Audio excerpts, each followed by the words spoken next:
mga bake shop is wala akong makitang ganito. Kaya naman no choice ako na lang yung gagawa kasi madali lang naman itong gawin. At pumunta na nga ako sa grocery at naghanap ako ng parang fudgy bar kaso walang ganun. Ito lang yung nakita ko na medyo malapit doon sa fudgy bar. Yung texture nga lang nito sa labas ay medyo matigas. Pero yung loob naman niya ay moisture pa rin. Ganito yung itsura niya. At binalatan ko nga ng isa-isa. Bale, 12 pieces yung laman nito ng isang bucket. And bale, hinati ko lang din sa gitna kasi para hindi naman siya masyadong makapal. Pagkatapos ko nga mahiwa lahat ay isinit aside ko lang muna. At inihanda ko na rin pala yung aking gagamiting whipping cream. Bale, ito yung brand na gamit ko at nabili ko lang din to sa grocery kahapon. Bale, gagamit lang din ako dito ng 1 cup. At inilabas ko na rin pala yung aking pang malakasang mixer. Medyo matagal-tagal ko na rin itong hindi nagagamit, mga 3 weeks na.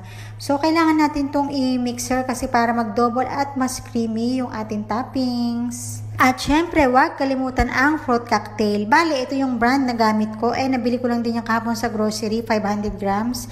Idinrain ko na rin pala to para matanggal yung water. Bale, hindi ko naman to magagamit lahat. At umpisahan ko na nga mag-assemble. Bale, ito lang yung gagamitin ko, yung microwavable Tupperware. Bale, pang isang tao nga pala ito. Pero depende na sa inyo kung marami kayo. Syempre, dagdagan yung mga mare. At bale, pinalat-plat ko muna lang yan para talaga siksik na siksik. At naglagay na nga ako nitong whipping cream. Madali lang naman itong gawin mga mare para ka lang gumagawa ng graham. Ang pagkakaiba nga lang nito is soft to and para talagang cake.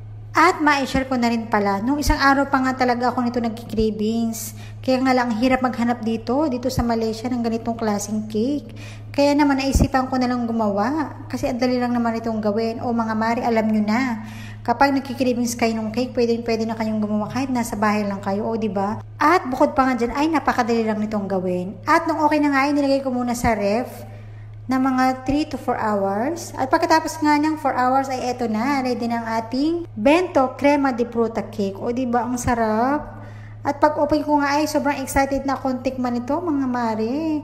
At bukod pa nga dyan mga mare ay pwede nyo nga pala itong ipangbenta. For sure mabili to kasi usong-uso to. Nakikita ko lagi sa Facebook na maraming gumagawa ng ganitong bento cake. And for sure kikita ka dito kasi for sure maraming bibili ito. Pag ganito ba naman talaga yung ibebenta o diba ang sarap-sarap tingnan. Kahit ako makakita ako ng ganito bibili talaga ako. At yung tinikman ko na ngayon lasa ay naku sobrang sarap. Hindi siya ganun katamis. Talaga yung lasa na hahanap-hanapin mo talaga. And pati yung mga chikiting or yung mga junakis mo ay for sure magugustuhan ito mga mare. Pwede din pala itong pang merienda. At syempre pang dessert na pwede panghanda sa kahit anong okasyon. Birthday or kasal. Depende na sa inyo kung anong okasyon ang meron kayo. Pwede to. At alam ko mare nagkikravings ka nito. Kaya naman gumawa ka na rin. At pakishare na rin sa mga friends mo para naman makagawa na rin sila nito. Kasi afford mo to at ang mura lang na magagastos mo dito mare. Kaya naman ano pang hinihintay mo, gumawa ka na rin. Salamat sa panonood. Sana nagustuhan yung aking i-share na video.